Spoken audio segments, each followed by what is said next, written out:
வாழ்க்கையிலேயே முத தேனியில இப்படி ஒரு மேரத்தான் அது ஃப்ரீயா நடத்திருக்காங்க. ரொம்ப சந்தோஷமா இருக்கு. ரொம்ப சந்தோஷமா இருக்கு. 10 கிலோமீட்டர் விடாம போயிட்டு வந்திருக்கேன். அதுவும் எங்க தளபதி இன்னைக்கு பதவியா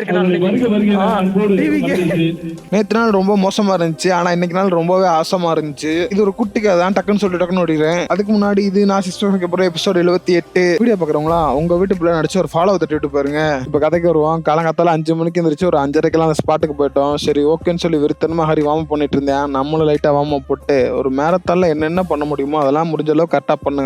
ஃப்ரீ மேரத்தான்ன்றதுக்காண்டி ஏனோ தானோ எதுவுமே பண்ணல. ஆனா இங்க பிரச்சனை அது இல்ல, நான் தான் இங்க பிரச்சனை. மூடிட்டு பிராக்டிஸ் பண்ணிட்டு வந்திருக்கணும். நான் வந்து ஒரு வாரமா பெருசா பிராக்டிஸ் பண்ணல. இது திடீர்னு நடந்த ஈவெண்ட். ஸோ நான் நினைச்சேன் என்னால முழுசா 10 கிலோமீட்டர் ஓட முடியாது, விட்டாச்சும் எப்படியாச்சும் ஓடி இந்த ரேஸை முடிச்சிடலான்ற மைண்ட் செட்ல தான் கிளம்புனேன். நான் நினைச்சதை விட ரேஸ் நல்லா போச்சு. ஆனா அது இங்க முக்கியமான விஷயம் இல்ல, ஹரி பண்ணதான் சரியான சம்பவம். நான் தனியா போறேன்னு சொல்லி அவனையும் சேர்த்து சரி வாடா கூட இழுத்துட்டு போனேன். ஆனா 10 கிலோமீட்டர் பிராக்டிஸோ எதுவுமே பண்ணதில்ல. சரி ஓகே என்னால முடிஞ்ச அளவுக்கு ஓடிட்டு பாதில ரிட்டர்ன் வந்துடுறா ஹரின்னு சொல்லி தான் அனுப்பிச்சு விட்டேன். ஆனா தலைவன் பண்ண சம்பவம் 10 கிலோமீட்டர் ஓடியே வந்திருக்கான். ஸ்லோவா ஒரு நாள் ஓடி வந்து முடிச்சிருக்கான் நண்பர்களே, அதை பாராட்டியே ஆகணும். அந்த வெற்றியோட நானும் ஹரி வீடு திரும்பியாச்சு. வீடு திரும்ப ஃப்ரெஷ் ஆயிட்டு போய் டிவியை பார்த்தா அண்ணன் பதவியேற்பு விழா போட்டு கிளாப்ஸ் தான் போட்டு கொளுத்திட்டு இருந்தாங்க. அங்க கிரௌடு கத்துது, வெளியே வேட்டு வெடிச்சிட்டு இருக்காங்க. எங்க அம்மா அக்கா எல்லாரும் அதுக்கு முன்னாடிதான் இருக்காங்க. இதுங்க அப்பாவுக்கு தெரிஞ்சா அவங்க போஸ்ட் பண்ண பண்ணிடுவாப்ல. இன்னைக்கு மாதாஜி டே. ஸோ மாதாஜிட்ட ஒரு பிளஸிங்கை வாங்கிட்டு மாதாஜியோட பழைய கொலுசு ஒன்று இருந்துச்சு, அதை போய் கொடுத்துட்டு எக்ஸ்ட்ரா காசு போட்டு எங்க அக்கா புது கொலுசு வாங்கி தரணும்னு சொல்லிச்சு. சரி ஓகே நாங்க போய் புது கொலுசை வாங்கிட்டு வந்து மாதாஜிட்ட கொடுத்தோம். மாதாஜி கன்ஃபியூஷன்லி ஹாப்பி.